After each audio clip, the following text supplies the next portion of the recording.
Hello students, क्या हाल चाल है आप लोगों के। उम्मीद करता हूँ सब बढ़िया होंगे और मज़े भी कर रहे होंगे। तो वेलकम टू सटीक सीरीज़। तो भाई फंक्शंस हम लोग पढ़ रहे थे। फंक्शंस में हम लोग फंक्शंस का बेसिक ओवरव्यू पढ़ चुके थे एंड फंक्शंस का ओवरव्यू पढ़ने के बाद हमने आपको बताया था कि सब्सिक्वेंट लेक्चर्स में हम लोग क्या क्या कवर करेंगे। देन हम लोगों ने अलजेब्राइक फंक्शंस के सभी जो टाइप्स थे वो सब कवर किए, यानी कि पॉलिनोमियल फंक्शन कवर किया, rational function, irrational function cover किया, मॉड्यूलस फंक्शन कवर किया, उनके सभी के ग्राफ, डोमेन, रेंज के क्वेश्चंस किए। ठीक है, तो नेक्स्ट हमारे पास जो आज का टॉपिक है वो है ग्रेटेस्ट इंटीजर फंक्शन। बहुत ही प्यारा टॉपिक है, बहुत ही प्यारा टॉपिक है। और ग्रेटेस्ट इंटीजर फंक्शन आज हम लोग पढ़ेंगे। तो इसकी डेफिनेशन, इसके ग्राफ, इसका डोमेन, इसका रेंज, इसकी प्रॉपर्टीज एंड इस पे based questions up to JEE mains and advance level, right है। सो समटाइम्स क्या होता है कि कुछ टॉपिक्स ऐसे होते हैं जो डायरेक्टली जेईई एडवांस में नहीं पूछे जाते, बट मोर और लेस वो हमेशा कहीं ना कहीं इनडायरेक्टली दिखाई देंगे। ठीक है ना। तो डायरेक्ट जब हम लोग वन ऑन वन किसी सिंगल टॉपिक को पढ़ रहे हैं, तो अगर हम लोगों को अभी एडवांस का क्वेश्चन नहीं भी मिला तो उसमें घबराने की जरूरत नहीं है। ऐसा जरूर होगा कि इस टॉपिक को कहीं ना कहीं हम किसी एडवांस क्वेश्चन में अप्लाई करते हुए दिखाई देंगे, क्योंकि एडवांस की जो अच्छी खासियत है वो ये है कि डायरेक्ट क्वेश्चंस डायरेक्ट बहुत कम मिलते हैं ना। जैसे मेंस में किसी भी टॉपिक पे डायरेक्ट क्वेश्चन मिल जाते हैं, एडवांस में डायरेक्ट क्वेश्चन ज़्यादा नहीं मिलते हैं, मिक्स्ड कॉन्सेप्ट के क्वेश्चन ज़्यादा मिलते हैं। यानी कि आपका greatest integer function plus properties लगाने के बाद कुछ क्वाड्रेटिक इक्वेशन से कनेक्ट करके क्वेश्चन पूछ लेंगे। तो इसलिए हर टॉपिक को उसी लेवल से पढ़ें, एडवांस लेवल से ही पढ़ें। हर टॉपिक की इंपॉर्टेंस उतनी ही समझें, क्योंकि आपको पता होना चाहिए कि हर टॉपिक मोर और लेस मिक्स होके दूसरे कॉन्सेप्ट के साथ एक अच्छा क्वेश्चन बना सकता है, राइट है बच्चों। तो आगे चलते हैं ग्रेटेस्ट इंटीजर फंक्शन। तो इस फंक्शन का और भी नाम होते हैं, ठीक है ना। Sometimes we call it as floor function because of its nature of the function, और we also call it as step function, है ना। स्टेप फंक्शन क्यों कहते हैं हम लोग ये step function, floor function? Because of it's definition, graph, है ना। ऐसा नेचर मिलता जुलता है इस फंक्शन का कि हम इसको फ्लोर फंक्शन या स्टेप फंक्शन, सीढ़ी फंक्शन कह सकते हैं। तो आइए चलते हैं, सबसे पहले बात करते हैं कि ये फंक्शन है क्या। तो students, greatest integer function, greatest integer function, greatest integer function, ठीक है। ग्रेटेस्ट इंटीजर फंक्शन, बच्चों बहुत ही ध्यान से देखेंगे। ग्रेटेस्ट इंटीजर फंक्शन जो है वो कैसा होगा भैया ना, बच्चों बहुत ही ध्यान से देखेंगे। तो एफ ऑफ एक्स बराबर ग्रेटेस्ट इंटीजर फंक्शन को हम लोग इंटीग्रल पार्ट ऑफ एक्स और बॉक्स एक्स और स्क्वायर ब्रैकेट एक्स के तौर पे दिखाते हैं। अब जाहिर सी बात है कि कोई एक्स हम इनपुट देंगे, है ना। फंक्शन का काम क्या है कि कोई एक्स हम इनपुट देंगे। अब क्योंकि ये सारे के सारे हम लोग कहां से क्या पढ़ रहे हैं, रियल फंक्शंस, तो डेफिनेटली एक्स क्या होगा, वो एक रियल नंबर वैल्यू होगी जो इसके अंदर हम इनपुट देंगे, और फिर हम लोगों को यहां से ये वैल्यू एज एन आउटपुट आएगी, ये वैल्यू एज आउटपुट आएगी। तो ये एक्चुअली इसका करेगी क्या, है ना, इस एक्स के साथ करेगी क्या। अच्छा, ये रियल फंक्शन है तो ऑब्वियसली हमारा ये भी कहीं ना कहीं रियल नंबर से ही बिलोंग करेगा, यानी कि दोनों वैल्यू रियल ही होंगी, ठीक है। बट ये करेगा क्या, एक्चुअल में ये करेगा क्या, तो देखते हैं बहुत ही ध्यान से। तो बेटा बहुत ही ध्यान से समझेंगे, ये जो ग्रेटेस्ट इंटीजर फंक्शन है ना, ये क्या करता है, इंटीग्रल पार्ट को बाहर निकालता है। तो अगर आप अंदर एक इंटीजर रखोगे, क्या रखोगे, एक इंटीजर, इंटीजर समझते हो बच्चों, इंटीजर समझते हो, इंटीजर का मतलब बिना पॉइंट वाले नंबर। तो ये बाहर क्या दे देगा, वापस से आपको एक इंटीजर ही दे देगा ना। मतलब आप समझो वापस से, मतलब ये आप ऐसे समझो, आप ऐसे समझो, ये फंक्शन एक्चुअली करता क्या है, अगर अंदर एक इंटीजर है, अगर अंदर एक इंटीजर है, क्या है, इंटीजर है, तो ये बाहर सेम ही वैल्यू दे देगा, बाहर सेम ही वैल्यू दे देगा, है ना। अगर अंदर एक इंटीजर है तो बाहर सेम ही वैल्यू दे देगा। लेकिन अंदर अगर एक नॉन इंटीग्रल वैल्यू है, यानी कि नॉन इंटीजर वैल्यू है ना, नॉन इंटीजर मतलब पॉइंट वाले नंबर, है ना। सो नॉन इंटीजर वैल्यू है, तो आपको क्या करना है, नॉन इंटीजरल वैल्यू के केस में आपको इससे जस्ट छोटा इंटीजर दे देना है।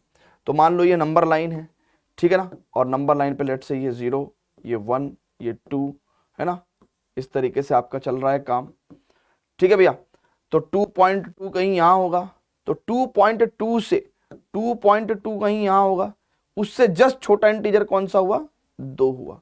तो 2.2 से जस्ट छोटा इंटीजर आपको क्या देगा, वो 2 दे देगा, ठीक है, क्लियर है। बस ये यही काम करता है। एक्चुअल में इसकी डेफिनेशन होती है f x is equal to box x is equal to, ये क्या आंसर देगा, ग्रेटेस्ट इंटीजर लेस देन और इक्वल टू एक्स। लेकिन ऐसे समझना और समझाना बड़ा मुश्किल है। ग्रेटेस्ट इंटीजर लेस देन और इक्वल टू एक्स, ऐसे समझना और समझाना बड़ा मुश्किल है। वो कह रहा है कि ग्रेटेस्ट इंटीजर लेस देन और इक्वल टू एक्स, तो अगर x एक इंटीजर है तो वापस x, बल्कि अगर x एक नॉन इंटीजर है तो उससे छोटे इंटीजर्स में से सबसे बड़ा वाला इंटीजर आंसर होगा। तो ये तो आपको समझ में नहीं आएगा ना, तो इसलिए ये वाली डेफिनेशन छोड़ दो। जैसा मैंने समझाया है कि ये करता क्या है कि अंदर अगर इंटीजर है तो वापस इंटीजर ही दे देगा, सेम वैल्यू दे देगा। अंदर अगर नॉन इंटीजर है तो क्या करेगा भैया, जस्ट छोटा इंटीजर दे देगा ना, जस्ट छोटा इंटीजर, जस्ट छोटा इंटीजर।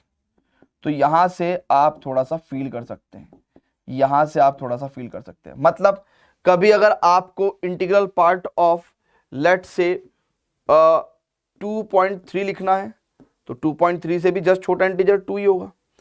2.9 लिखना है ना, इंटीग्रल पार्ट ऑफ 2.9, तो इससे जस्ट छोटा इंटीजर 2 ही होगा। अगर लेट से मैं कह दूं -1.9 का वैल्यू लिखना है तो देखो -1.9 से जस्ट छोटा इंटीजर कौन सा होगा, तो -1.9। अब बहुत ही ध्यान से समझेंगे बेटा, बहुत ही ध्यान से समझेंगे।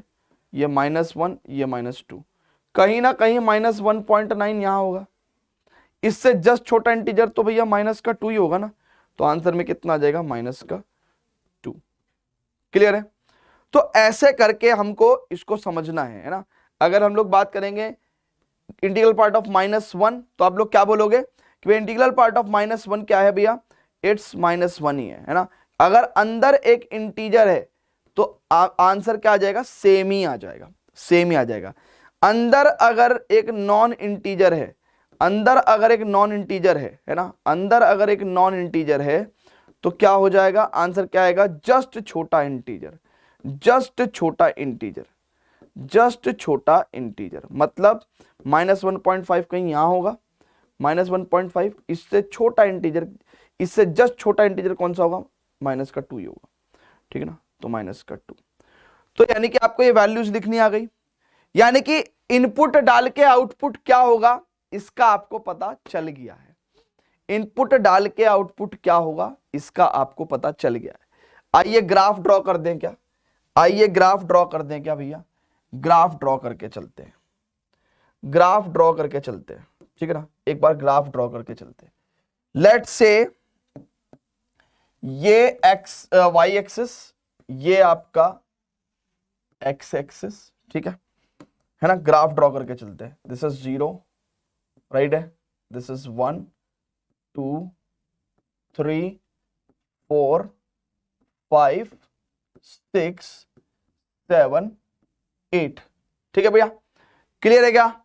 यहां पे 1 2 3 4 5 एंड 6, ठीक है। नाउ बच्चों बहुत ही ध्यान से समझना, हम किसका ग्राफ ड्रॉ कर रहे हैं, f x is equal to integral part of x, है ना, यानी कि GIF फंक्शन की बात करें ना, ग्रेटेस्ट इंटीजर फंक्शन, है ना। F x equal to integral part of x, this is the greatest integer function. Now अब आपको पता है बच्चों कि जब इसके अंदर वैल्यू 0 होगी तो आंसर 0 ही देगा, ठीक है ना। इसके अंदर वैल्यू 0.1 होगी तो भी आंसर 0 ही देगा, और 0.9 तक आंसर 0 ही देगा। तो यानी कि 0 से लेकर 0.9 तक आंसर क्या देगा भैया, वो 0 ही देगा। लेकिन द मोमेंट जैसे आप 1 लिख दोगे तो आंसर 1 आने लगेगा, आंसर 1 पे 1 आएगा, ठीक है ना। और 1.1 पे भी आंसर 1 ही देगा, और 1.9 तक आंसर 1 ही देगा। यानी कि 1.9 तक आंसर क्या रहेगा, 1 ही देगा। ठीक है, फिर उसके बाद अगर हम लोग बात करें 2 पे, तो भैया 2 पे क्या आंसर देगा इसका, 2 देगा। 2.1 पे भी 2 देगा। 2.9 तक भी आंसर 2 ही देगा। तो यानी कि 2 पे आंसर 2 दे रहा है और 2.9 तक 2 ही देगा, 2 ही देगा। ठीक है भैया, क्लियर है, आपको बात समझ में आई। फिर 3 पे आंसर 3 दे देगा। ठीक है, अच्छा ये आपको हमने फील कराया क्या, ये हमने आपको फील कराया क्या। अच्छा, ऐसे ही फर्दर ये इस तरीके से आपका ग्राफ बन जाएगा, आपका ग्राफ बन जाएगा। 4 पे 4 वैल्यू दे देगा, फिर 5 पे 5 वैल्यू दे देगा। ठीक है ना, ऐसे करके ग्राफ बन जाएगा। अच्छा, अगर मैं आप बात करूं, बहुत ही सिंपल सी, देखो ये लेट से -1 है, तो 0 पे तो दे चुका वो 0 वैल्यू। अच्छा, -1 पे क्या वैल्यू देगा, इट्स -1, राइट है, ऐसे समझो, ऐसे समझो। -0.1 पे क्या देगा, अब देखो 0.1 माइनस का, इससे जस्ट छोटा इंटीजर तो -1 ही होगा ना भाई। माइनस का 0.9 तक क्या देगा, -1 ही आंसर देगा ना भाई। लेकिन द मोमेंट -1 होगा तो उसके बाद -1 आंसर देगा। फिर -1.1 आप लिख दोगे तो आंसर -2 देगा। तो उसी हिसाब से हम लोग लेट्स से ये -1 ये -2, तो आपका ग्राफ इसी तरीके से। अच्छा, ये हमने ओपन क्यों रखा, क्योंकि 1 पे वैल्यू 1 है। ठीक है ना, तो इसका मतलब 0 पे वैल्यू 0 है, लेकिन 0 -1 से लेके 0 तक आपकी वैल्यू यही रहेगी। ठीक है, एंड द मोमेंट आप बहुत ही ध्यान से देखो तो आपको एक वैल्यू इस तरीके से दिखाई देगी। ठीक है ना, अच्छा अब आप देख रहे हो ये जो फंक्शन का ग्राफ है ये स्टेप फंक्शन है, कैसा है, सीढ़ियों की तरह है, एंड दैट इज वाई हम लोग क्या कहते हैं, इसको स्टेप फंक्शन कहते हैं। इसीलिए ग्रेटेस्ट इंटीजर फंक्शन को हम लोग स्टेप फंक्शन भी कहते हैं। अच्छा, हम लोग इसको फ्लोर फंक्शन क्यों कहते हैं, फ्लोर फंक्शन क्यों कहते हैं देखेंगे।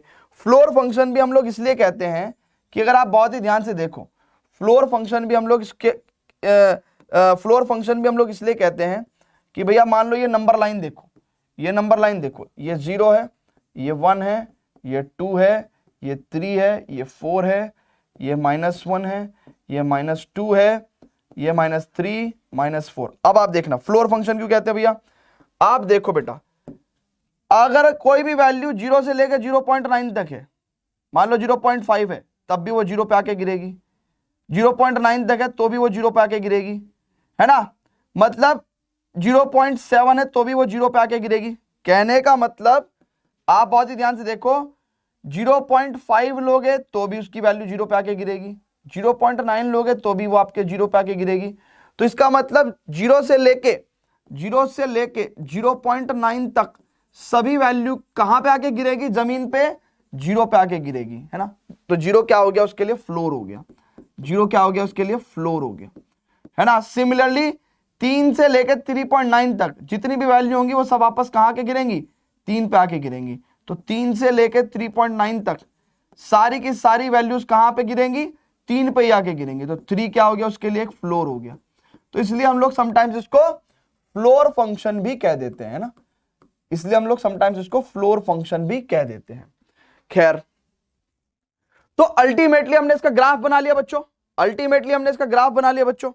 अब जब ग्राफ बना लिया ना, फटाफट से एक बार pause the video to note it down, फटाफट से pause the video to note it down.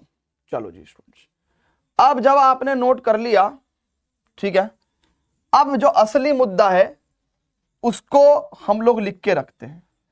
असली मुद्दा जो है उसको हम लोग लिख के रखते हैं, उसको हम लोग लिख के रखते हैं।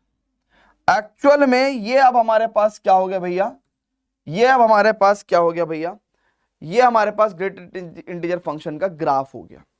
नाउ बच्चों अगर आप बहुत ही ध्यान से देखेंगे तो इस फंक्शन का जो डोमेन है वो कितना है भैया।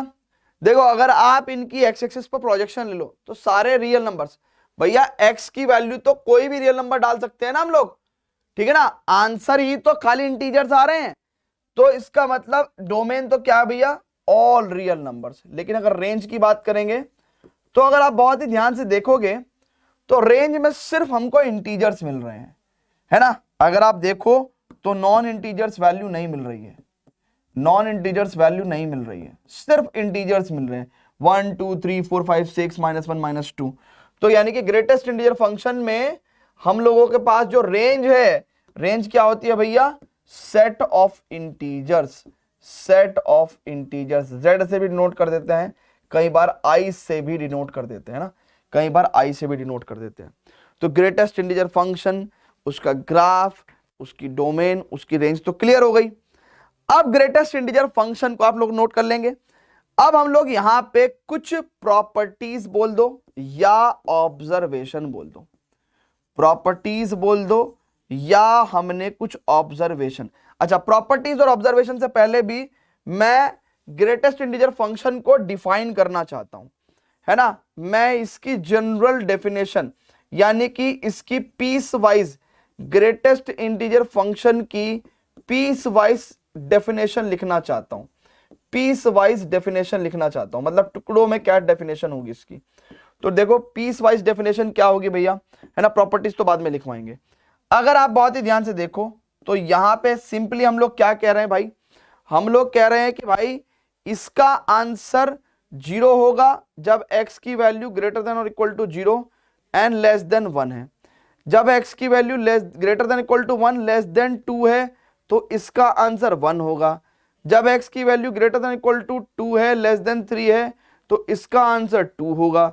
जब x की वैल्यू ग्रेटर देन और इज इक्वल टू -1 है लेस देन 0 है तो इसका आंसर -1 होगा। तो यहां से हम लोगों ने एक डेफिनेशन अपने दिमाग में सोची कि भाई इसका मतलब तो मैं कह सकता हूं कि इसका आंसर क्या होगा, n होगा अगर x की वैल्यू ग्रेटर देन और इज इक्वल टू n है एंड लेस देन n+1 है, वेयर n इज इंटीजर, है ना, वेयर n इज इंटीजर। तो यानी कि ग्रेटेस्ट इंटीजर फंक्शन, देखो ना हमने इसको जनरलाइज्ड फॉर्मेट में लिख दिया, है ना, जनरल फॉर्मेट में लिख दिया, जनरल फॉर्मेट में लिख दिया, जनरल फॉर्मेट में लिख दिया।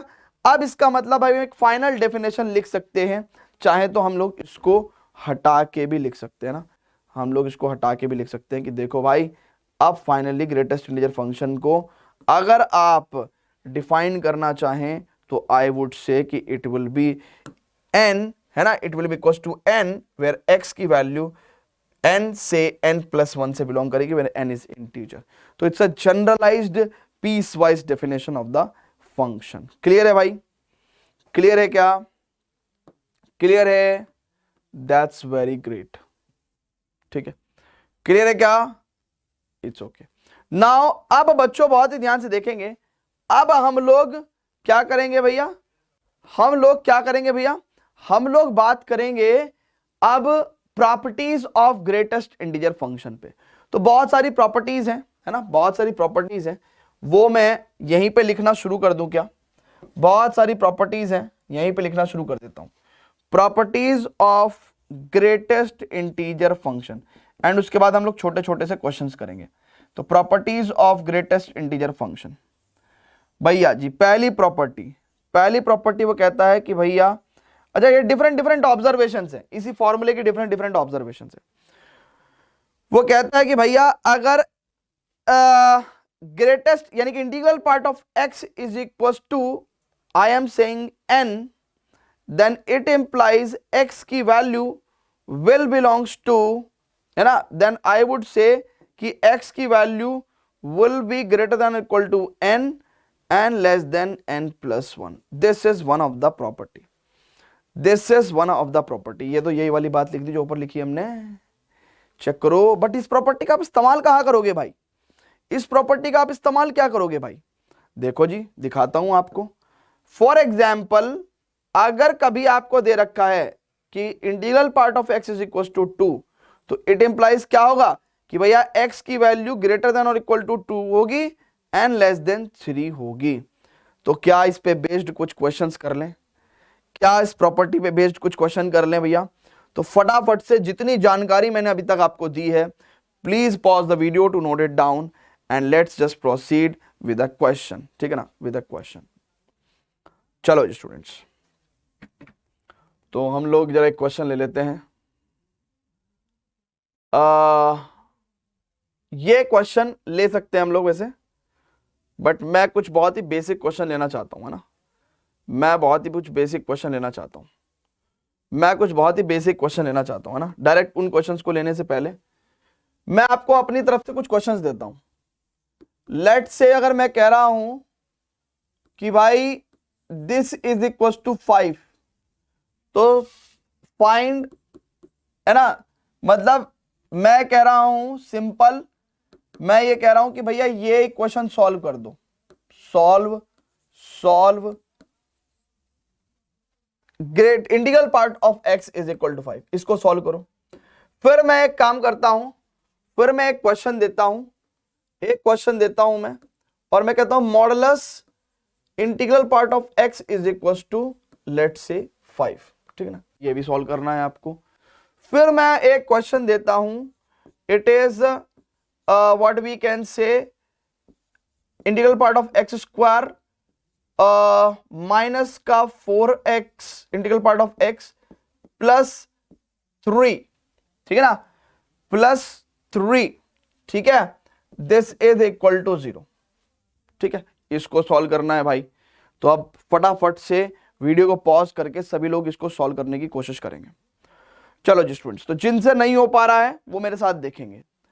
भैया इसको सॉल्व करना है, तो सिंपल यूजिंग प्रॉपर्टीज हम लोग क्या कह सकते हैं कि भैया x की value will be greater than और equal to 5 and less than 6। Why it is so? क्योंकि because of the property if integral part of x is equal to n, then it implies x की value will be greater than और equal to n and less than n plus 1। ठीक है भैया, clear है क्या? Very good, ठीक है, तो वही काम हमने किया है। अच्छा, अब अगर हम लोग इसको सॉल्व करना चाहते हैं, तो सबसे पहले तो मैं क्या कहूंगा कि भैया integral part of x is equal to plus और माइनस 5, एंड इसका मतलब क्या है भैया? इसका मतलब क्या है कि इंटीग्रल पार्ट ऑफ x की वैल्यू या तो प्लस 5 है या इंटीग्रल पार्ट ऑफ x की वैल्यू कितनी है? माइनस 5 है। तो इसका मतलब यहां से हम लोग क्या लिख सकते हैं भैया? x की value will belongs to 5 to 6, है ना, जस्ट बिकॉज ऑफ दिस, है ना। और मतलब यूनियन x की वैल्यू किससे बिलोंग करेगी भैया? अब बहुत ही ध्यान से देखेंगे, वी विल से x की value will belongs to n to n plus 1, यानी कि -5 टू माइनस का 4। सो आई शुड से कि इट इंप्लाइज x की value should belongs to -5 to -4 union 5 to 6, ठीक है। So this is the value, और आप चेक भी करके देख सकते हो। अगर मान के चलो आपने x की इनमें से कोई सी भी वैल्यू ली, लेट से मैं 5.5 ले लूं, तो 5.5 अगर मैं ले लूंगा तो मेरे पास क्या आंसर आएगा? 5 ही आएगा, चेक कर लो। या फिर वो लेट से अगर मैं माइनस का 4.5 ले लूं, तो भी मेरे पास क्या आंसर आएगा भैया? इट इज माइनस का 5 and it is answer is plus का 5। तो यानी कि दोनों वेज में मैं सॉल्व कर सकता हूं। क्लियर है बच्चों? क्लियर है क्या? क्लियर है, very good.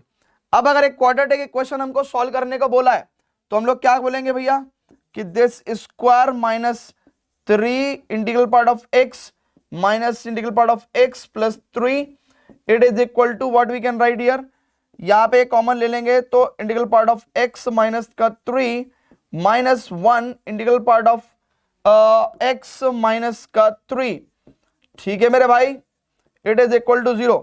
So what we can say integral part of x minus 1 into और integral part of x minus 3 की वैल्यू कितनी हो जाएगी? 0 हो जाएगी। It implies integral part of x की वैल्यू या तो 1 या इंटीग्रल पार्ट ऑफ x की वैल्यू 3।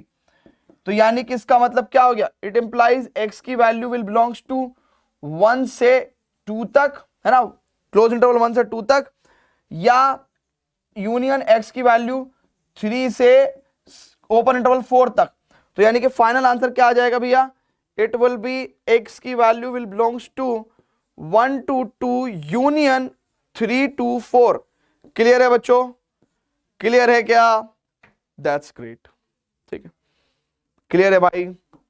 तो भाई ऐसे करके हम लोगों ने ग्रेटेस्ट इंटीजर फंक्शन पे बेसिक एक सिंपल प्रॉपर्टी, किस प्रॉपर्टी पे भाई? सिंपल प्रॉपर्टी पे हमने एक क्वेश्चन कर लिया है ना। सिंपल प्रॉपर्टी पे हमने, ये प्रॉपर्टी नंबर 1 थी ना, प्रॉपर्टी नंबर 1 थी, इस पे बेसिकली हमने, ऐसा कुछ प्रॉपर्टी नंबर 1 2 कुछ नहीं होता है ना, जिस ऑर्डर में हमको ध्यान आएगी हम उस ऑर्डर में लिखते हुए चलेंगे। तो ऐसा कुछ नहीं है कि प्रॉपर्टी नंबर 1 याद रखना है कि भाई प्रॉपर्टी 1 ही है ये, है ना। तो किसी किताब में उसको आगे पीछे करके प्रॉपर्टी 3 भी बता रखा होगा। तो लेकिन ये सिंपल सी बात है कि अगर integral part of x is equal to n, then we can say कि भैया x की value will belongs to greater than equal to n and less than n+1। ठीक है भैया, क्लियर है क्या? तो फटाफट से ये सारी तमाम बातें नोट करेंगे and then we will proceed to you know questions and more properties of its kind। ठीक है, तो pause the video to note it down students।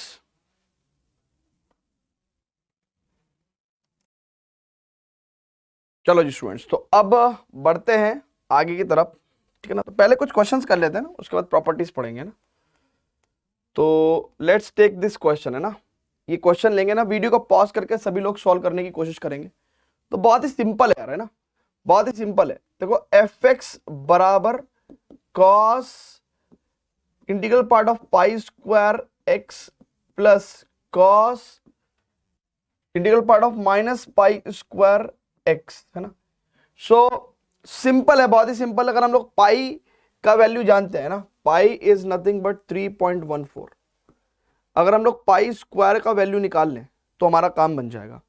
तो पाई स्क्वायर का वैल्यू निकालने के लिए भैया बहुत ज्यादा डेप्थ में नहीं घुसते हैं, 3.14 है ना, या फिर हम लोग ऐसे ना करके पाई स्क्वायर का वैल्यू ऐसे भी निकाल सकते हैं ना, पाई स्क्वायर का वैल्यू ऐसे भी निकाल सकते हैं ना, 22/7 इंटू 22/7, 22/7, ठीक है ना। सो 22 का स्क्वायर होता है 484, है ना, 484 अपॉन 7 7 जा 49, ठीक है।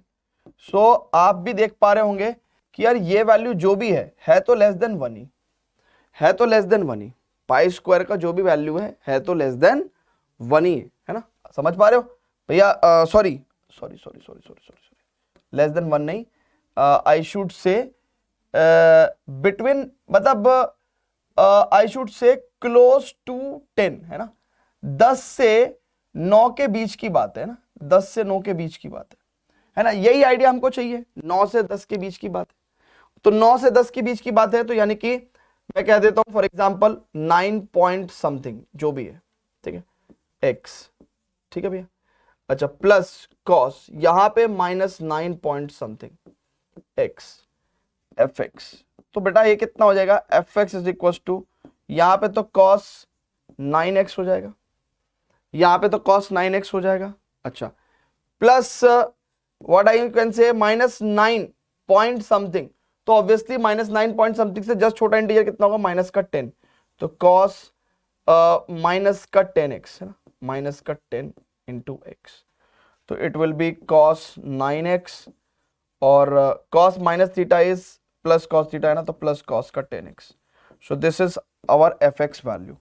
तो कह रहा है कि भैया f π/2 की वैल्यू -1 होगी, f पाई की वैल्यू -π होगी,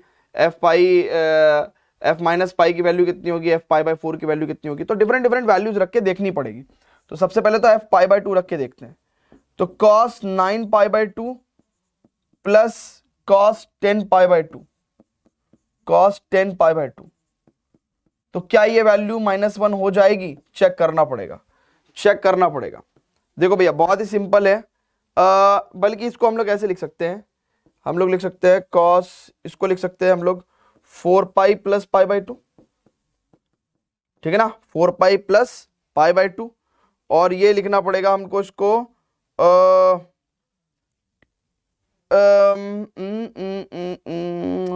10 π/2, है ना। तो इसको हम लोग कुछ लिख सकते हैं क्या भाई?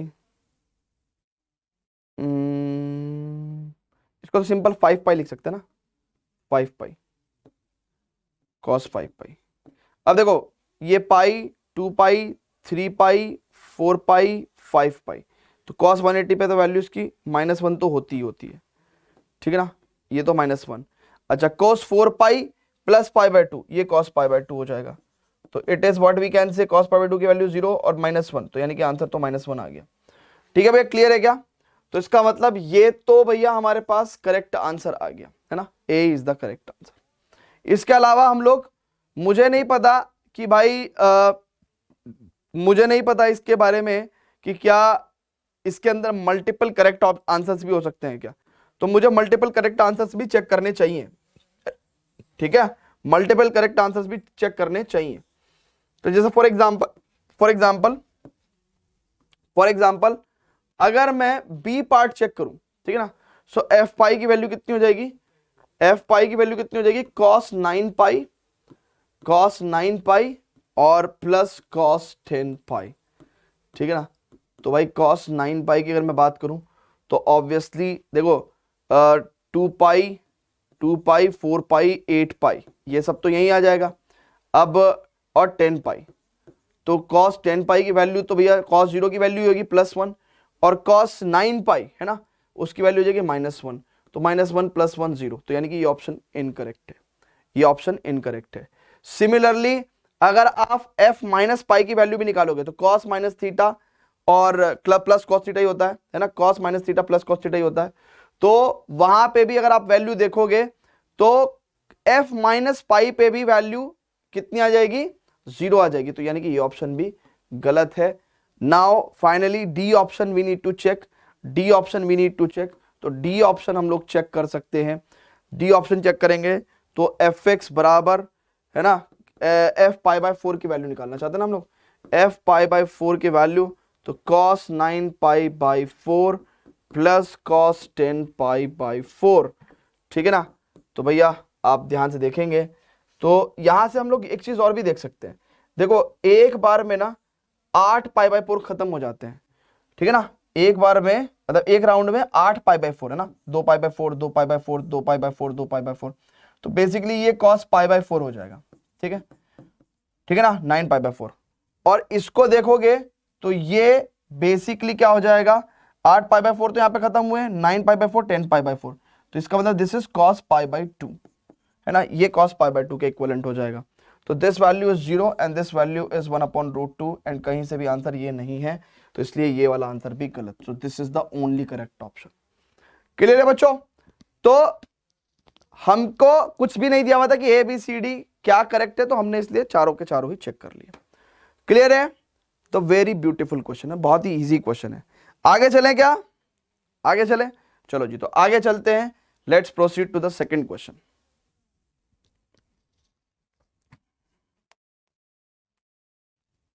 ये तो हम कर चुके हैं ना, क्या कर चुके कि नहीं कर चुके? ठीक है, कर लेते हैं यहीं पे। इसमें हमको x की वैल्यू निकालनी है, इसमें हमको x की वैल्यू निकालनी है भैया, इसमें हमको x की वैल्यू निकालनी है। तो भाई सिंपल, वीडियो को पॉज करके सॉल्व करने की कोशिश करेंगे, देखेंगे भी। सबसे पहले तो modulus of anything is equal to, अगर a है तो greatest integral part of x will be equal to plus और -2, यानी कि what I should write, modulus sorry greatest integral part of x की वैल्यू या तो 2 होगी या इंटीग्रल पार्ट ऑफ x की वैल्यू कितनी हो जाएगी, -2, और यहां से क्या हो जाएगा भैया, x की value will be greater than equal to 2 and less than 3, और x की value will be what I should say will be less than अगर ये है ना, अगर ये है तो आपको ही पता है कि x की वैल्यू कैसी हो जाएगी भैया, इट इज ग्रेटर देन और is equals to greater than equals to -2 and less than -1। ठीक है, सो क्योंकि हम लोग कौन सी प्रॉपर्टी लगा रहे हैं, हम लोग प्रॉपर्टी ये वाली लगा रहे हैं कि भैया अगर integral part of x is equal to n then it implies x की value greater than equal to n and less than n plus 1, है ना, ये वाली प्रॉपर्टी लगा रहे हैं हम लोग।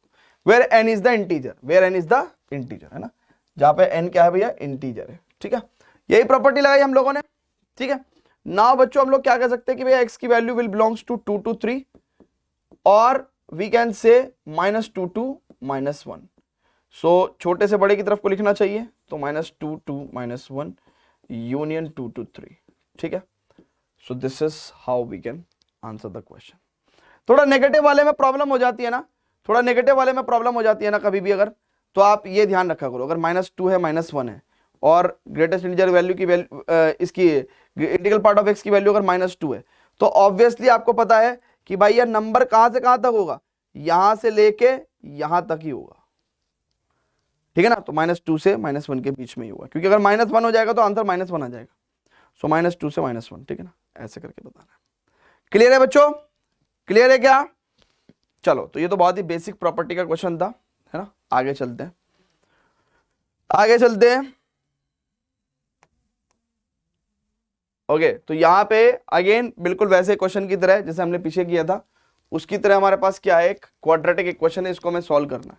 तो वीडियो को पॉज करके सभी लोग सॉल्व करने की कोशिश करेंगे भाई, वीडियो को पॉज करके सभी लोग सॉल्व करने की कोशिश करेंगे। तो क्या करेंगे भैया, यहाँ पे बहुत ही सिंपल है भाई, अगर आप बहुत ही ध्यान से देखेंगे तो दिस को we can write -4 integral part of x minus integral part of x plus 4 equals to 0।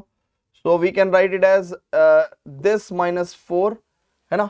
इसको ऐसे लिख दे क्या भाई, integral part of x -4 integral part of x -1, ठीक है भाई। क्लियर है क्या, ऐसे ही रहेगा क्या, यानी कि इंटीग्रल पार्ट ऑफ x की वैल्यू या तो 1 या 4, और अगर ऐसा है तो इट इंप्लाइज x की वैल्यू कितनी हो जाएगी, विल बी ग्रेटर देन और equals to 1 and less than 2, union इसकी वैल्यू 4 से 5 के बीच में। तो ऐसे करके आप लोग आंसर लिख देंगे। प्रॉपर्टी क्या लगा रहे हैं, वही प्रॉपर्टी लगा रहे हैं कि भैया अगर इंटीग्रल पार्ट ऑफ x की वैल्यू अगर n है, then we can say x will be greater than equal to n and less than n plus 1, ठीक है ना, where n is some integer. Clear है भाई, क्लियर है क्या, सभी को क्लियर होता जा रहा है, वही सेम चीज है यार, है ना, पुरानी पुरानी चीजें बता रहे हैं आपको, ठीक है भाई, क्लियर है, ग्रेट, वेरी गुड। आगे चलते हैं बच्चों, आगे चलते हैं, आगे चलते हैं।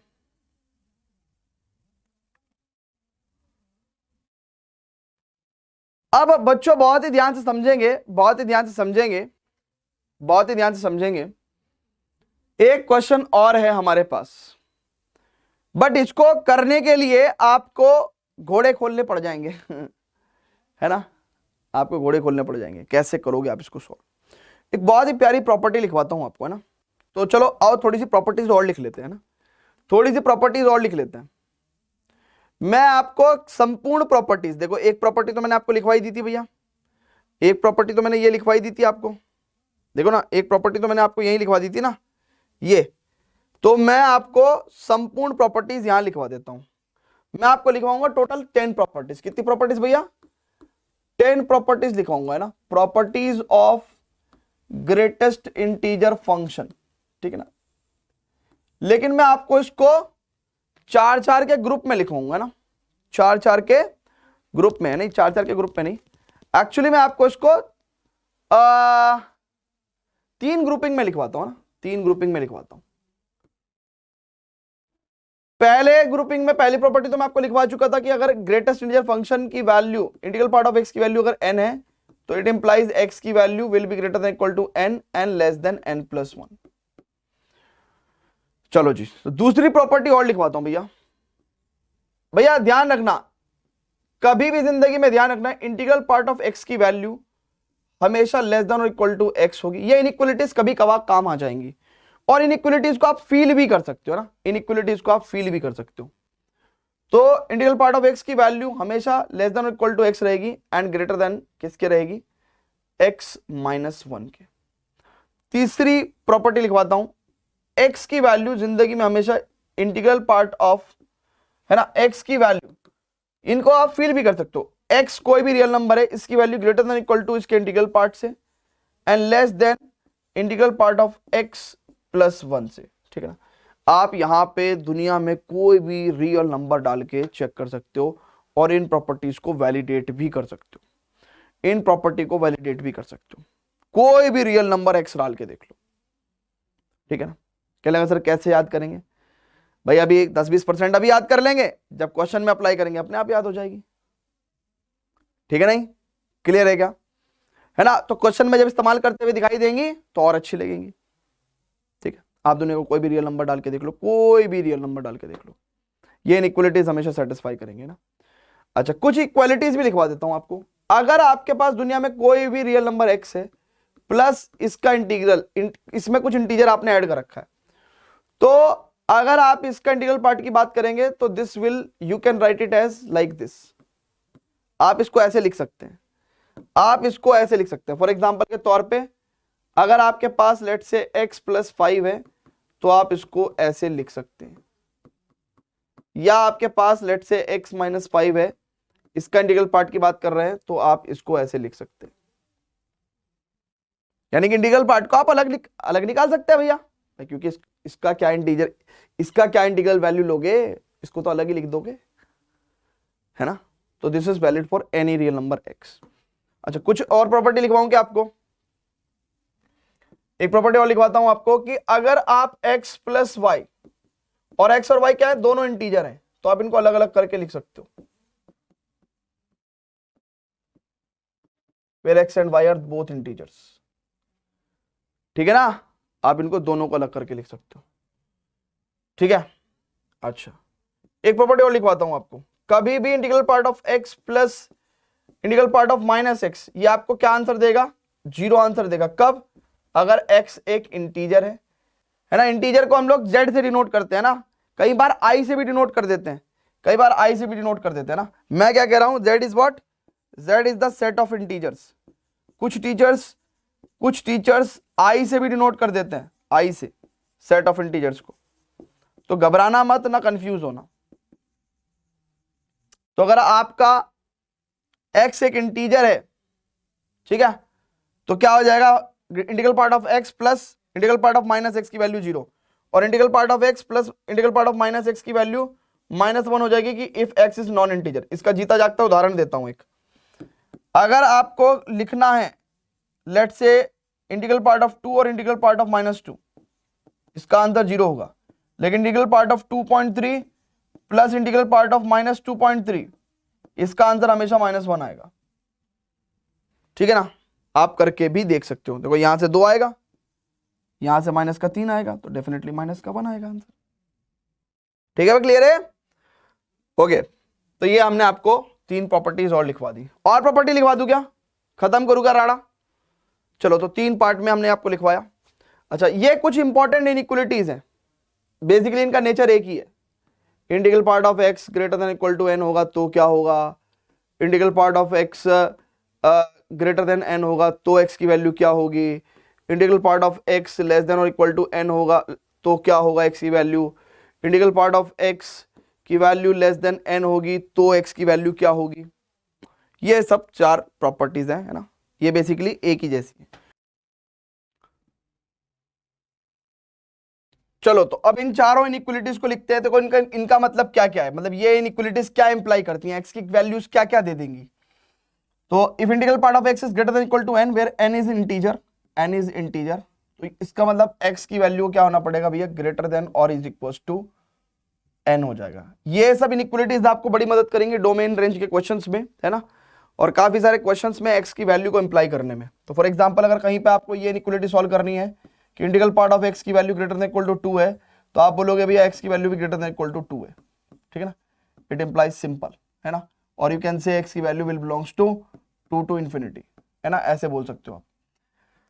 If integral part of x is greater than n, then you should say कि integral part of x is greater than equal to n, तब फिर तो greater than equal to n plus 1। भाई अगर integral part of x n से बड़ा है तो डेफिनेटली n प्लस 1 के इक्वल या उससे बड़ा होगा। तो यहां से आप सिंपली निकाल सकते हैं कि भैया x की वैल्यू विल ग्रेटर देन और is equal to n plus 1। तो यानी कि अगर हम लोगों को यहां पे कभी दिया हुआ है कि integral part of x is greater then let's say 8, तो x की वैल्यू क्या होगी भैया, ग्रेटर देन इक्वल टू 9 हो जाएगी, ठीक है भैया। क्लियर है क्या भाई, चलो जी, बहुत बढ़िया बात है।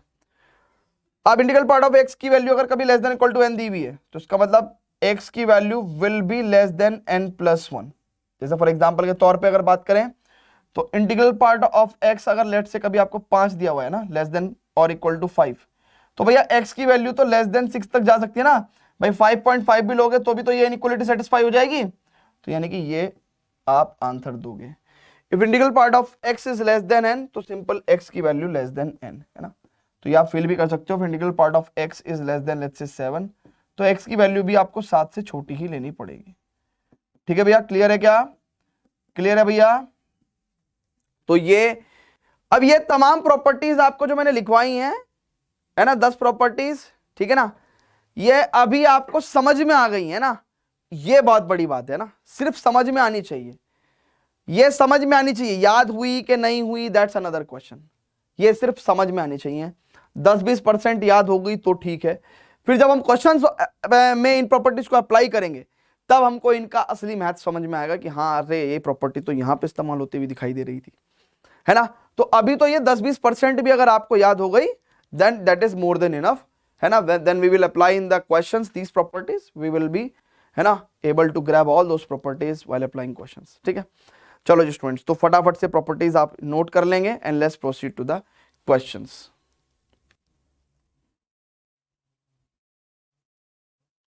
अब आगे बढ़ते हैं क्वेश्चन। तो एक क्वेश्चन था हमारे पास जिसकी वजह से हम लोग प्रॉपर्टी पढ़ने गए थे, है ना, जिसकी वजह से हम लोग प्रॉपर्टी पढ़ने गए थे। तो बच्चों बहुत ही ध्यान से देखेंगे, अब मैं इसमें x की वैल्यू निकालना चाहता हूं, तो क्या मैं इसको ऐसे लिख दूं क्या भैया, 7 और 1 8, और अब मैं इसको ऐसे लिख दूं क्या भैया, 8 बजता है 2 4। अच्छा बच्चों आपको अगर ध्यान हो तो मैंने आपको एक बात लिखवाई थी कि भैया x plus I is equal to, आप integral part of x plus I लिख सकते हो। तो यानी कि इसका मतलब क्या है, आप इसको integral part of 2x minus 5 लिख सकते हो, इंटीजर को अलग लिख के करके कर सकते हो। नाउ 2x की वैल्यू कितनी हो जाएगी, 5 और 4 9।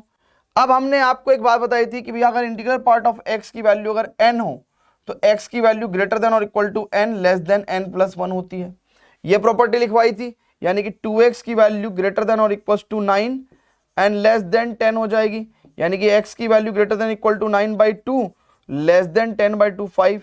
इट इंप्लाइज x की वैल्यू क्या हो जाएगी बेटा, 9/2 से 5 हो जाएगी। क्लियर है बेटा, समझ में आ रहा है आपको? क्लियर है बच्चे, समझ में आ रहा है आपको? जल्दी से बताइए प्लीज, क्लियर है क्या? Is it clear to everyone? Check कर लो। ठीक है आगे चलें क्या, आगे चलें, बहुत बेहतरीन बहुत बेहतरीन, फटाफट से बेटा नोट करते हुए चलेंगे, है ना, जो भी अच्छी अच्छी बातें हैं आपको नोट करते हुए चलेंगे। इसके नोट्स आपको स्कोर प्लस ऐप पे सटीक सीरीज के अंडर मिल जाएंगे, तो प्लीज आप वहां से डाउनलोड कर सकते हो। तो 9/2 to 5 is the correct answer. Now ये बहुत ही प्यारा क्वेश्चन है, यहाँ पे हमारे पास बहुत ही प्यारे प्यारे एक्सप्रेशंस हैं, integral part of x plus integral part of x plus integral part of x, है ना। तो यहाँ पे 3 बार इंटीग्रल पार्ट ऑफ समथिंग है। तो वीडियो को पॉज करके फटाफट से क्वेश्चन को सॉल्व करने की कोशिश करेंगे बच्चों। आप स्टूडेंट्स बहुत ही ध्यान से देखेंगे, सबसे पहले तो अगर मैं कहूं तो भाई ये वाला पार्ट जो है ना इंटीजर है ना, क्योंकि ये तो definitely integral part of something है ना, तो ये तो इंटीजर है। तो क्या मैं इसको इससे अलग कर दूं,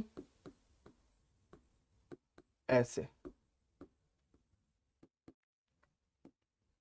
अच्छा इधर भी मैं देख रहा हूं कि ये वाला पार्ट इंटीजर है, तो इसको भी अलग कर दूंगा।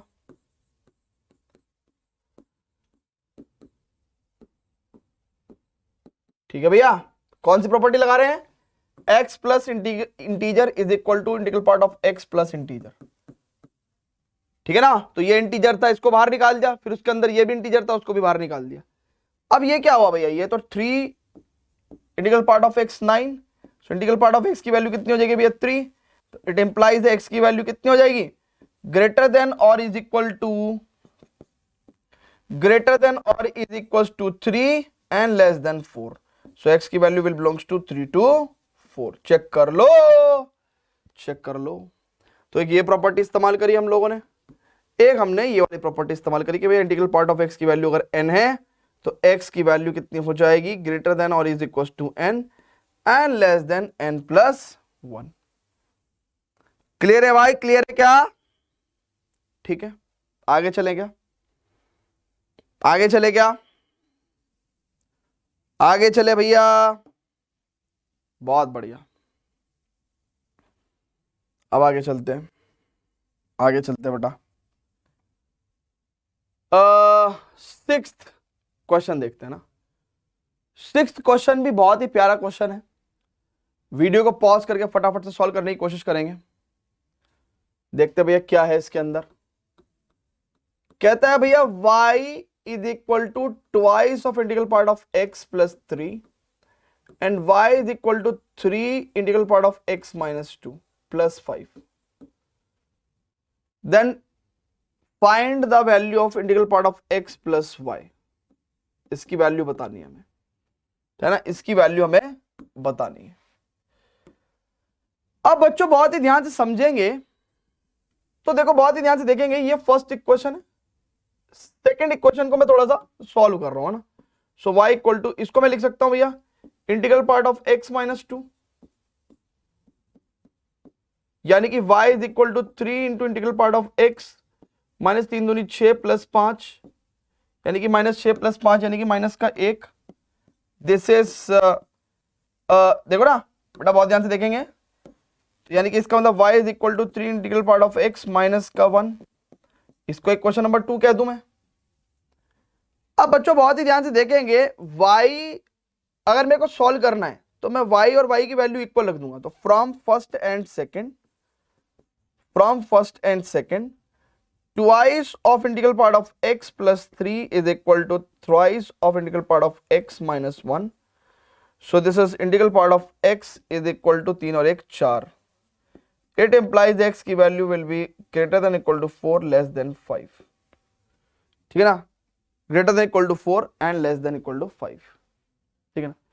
खैर एनीवेज, अगर मैं यहां पे बहुत ध्यान से देखो तो y की वैल्यू कितनी हो जाएगी, twice of integral part of x plus 3, यानी कि y is equal to twice of integral part of x। Integral part of x की वैल्यू कितनी है भैया 4, तो 2 चौक 8 प्लस 3 11, y की वैल्यू हो गई 11। नाउ बच्चों अगर मेरे को ये वैल्यू चाहिए तो मैं कह सकता हूं कि भैया x प्लस वाई की वैल्यू मैं अभी भी क्या निकाल चुका हूं 11, है ना। इसका मतलब integral part of x plus 11 अलग, यानी कि इंटीग्रल पार्ट ऑफ x कितना है भैया 4, 4 प्लस 11 इज इक्वल टू 15। तो वेरी सिंपल, बहुत ही ध्यान से हमने आराम से प्यार से निकाल दिया। क्लियर है बच्चों, क्लियर है क्या? उम्मीद करता हूं सभी को समझ में आ रहे होंगे क्वेश्चंस। ठीक है, आगे चलते पड़े क्या। तो जो भी बातें आपको अच्छी लग रही हैं, जो आप नहीं सीख रहे हो, देखो it's not about noting down the answers or solutions of a particular question or a question or notes or theory. It's all about कि whatever we don't know and we learn today we should write it on your on our copy, so that कि भाई tomorrow, day after tomorrow or a week later or 2 months later when we'll come back to this the same topic, we will revise notes through our written document, through our written notes। ठीक है ना, तो इसलिए आपको उस हिसाब से चलना है। ठीक है भाई, क्लियर है क्या? आगे चलें, बहुत बढ़िया। अब बच्चों बहुत ही ध्यान से देखेंगे, let's take another question. There is a question number 7th on the screen. Video का पॉज करके फटाफट से नोट करने की कोशिश करें, सॉल्व करने की कोशिश करेंगे। Pause the video and solve the question. चलो जी स्टूडेंट्स, तो देखते हैं क्वेश्चन नंबर 7th। अब अगर आप find the domain of this function, तो आपको पता है कि भैया इस फंक्शन को डिफाइन होने के लिए ये क्वांटिटी भी डिफाइन होनी चाहिए और ये क्वांटिटी भी डिफाइन होनी चाहिए। ठीक है, क्लियर है। तो इसका मतलब ये क्वांटिटी डिफाइन होने के लिए, इसका मतलब स्क्वायर रूट के अंदर वाली जो क्वांटिटी है this should be greater than or equals to 0 and simultaneously and or इस वाले स्क्वायर रूट के अंदर वाली क्वांटिटी भी ग्रेटर देन इक्वल टू 0 होनी चाहिए। क्लियर है भाई? तो इसका मतलब हमारे पास क्या आ गया भैया, इंटीग्रल पार्ट ऑफ x की वैल्यू ग्रेटर देन और इक्वल टू 1 होनी चाहिए and integral part of x की वैल्यू लेस देन और इक्वल टू 4 होनी चाहिए। दोनों बातों को सत्य करते हुए इंटीग्रल पार्ट ऑफ x की value greater than equal to 1 होनी चाहिए and less than equal to 4 होनी चाहिए, ये कह सकता हूं मैं। अब बहुत ध्यान से देखेंगे, हम लोग प्रॉपर्टी देखते हैं अपनी, है ना। हमने आपसे क्या कहा था कि भाई इंटीग्रल पार्ट ऑफ x अगर greater than equal to n है तो x की वैल्यू को eventually greater than equal to n होना पड़ेगा। ठीक है, अच्छा अगर इंटीग्रल पार्ट ऑफ x की वैल्यू लेस देन और इक्वल टू n है तो x की value will be less than n plus 1, है ना। ये आपको हमने सिखाया था, है ना। फॉर एग्जाम्पल अगर x की इंटीग्रल पार्ट ऑफ x की वैल्यू अगर ग्रेटर देन इक्वल टू 2 है तो x की value greater than equal to 2 होगी, एंड अगर इंटीग्रल पार्ट ऑफ x की वैल्यू लेस देन और इक्वल टू 3 है तो x की वैल्यू लेस देन 4 होनी चाहिए ना। 3.5 भी होगी तो भी आंसर, तो भी इनइक्वालिटी सेटिस्फाई कर जाएगी ना। 3.9 भी होगा ना x की वैल्यू तो भी इनइक्वालिटी सेटिस्फाई हो जाएगी। तो इसका मतलब हम लोग क्या कह सकते हैं भैया, हम लोग यहाँ पे लिख सकते हैं कि x की वैल्यू ग्रेटर देन और इज इक्वल टू 1 होनी चाहिए, है ना। अगर मैं इस वाली इनइक्वालिटी को सॉल्व करता हूं, अगर मैं इस वाली इनइक्वालिटी को सॉल्व करता हूं तो x की value greater than equal to 1 होनी चाहिए। और अगर मैं इस वाली इनइक्वालिटी को सॉल्व करता हूं तो इसका मतलब x की वैल्यू मेरे पास लेस देन 5 होनी चाहिए। तो बेसिकली इसको सॉल्व करते हुए मैं क्या कहूंगा कि x की वैल्यू ग्रेटर देन और इज इक्वल टू 1 होनी चाहिए एंड लेस देन 5 होनी चाहिए, यानी कि x की value should belongs to 1 to 5। बहुत ही प्यारा क्वेश्चन है। तो इसके अलावा हमने आपको दो प्रॉपर्टीज और भी लिखवाई थी कि अगर integral part of x is greater than n होगा तो x की value greater than equal to n+1 होगी, ये भी लिखवाया था आपको। एंड अगर मैं, आप बहुत ध्यान से देखेंगे इंटीग्रल पार्ट ऑफ x की वैल्यू अगर मैंने आपको लेस देन n लिखवाया था तो x की वैल्यू लेस देन n लिखवाई थी आपको। ठीक है भैया, क्लियर है क्या? ठीक है, तो इस तरीके से हमने आपको ये चार प्रॉपर्टीज लिखवाई थी पहले भी, है ना, अब फिर से लिखवा दी। तो ये बार बार आपको डोमेन रेंज में बहुत जगह सॉल्व होती हुई दिखाई देंगी, बहुत जगह आपके काम आएंगी। ठीक है बेटा, क्लियर है क्या? फटाफट से वीडियो को पॉज करके नोट करेंगे, चलते हैं अगले क्वेश्चन पे।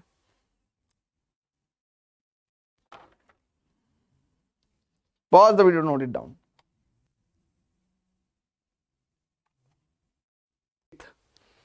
कह रहा again find the domain of this particular function. देखो अब इस फंक्शन के अंदर है क्या। पहली बात तो कुछ भी है, ये बात तो मुझे पता है कि भैया इस 1/√, के जो अंदर वाली क्वांटिटी है ये क्या होनी चाहिए भैया आपकी, ये आपकी क्या होनी चाहिए, ये आपका क्या होना चाहिए। मेरे को कुछ इस क्वेश्चन में डाउट लग रहा है क्या? नहीं, ठीक है, ठीक है भैया, क्लियर है। This should be greater than 0, not equal to 0, है ना, ग्रेटर देन 0। भाई डिनोमिनेटर में 0 नहीं होना चाहिए और डिनोमिनेटर में स्क्वायर रूट के अंदर वाली क्वांटिटी पॉजिटिव होनी चाहिए। इसको सॉल्व करते हैं भैया। So modulus integral part of modulus x minus 5 modulus is greater than 11।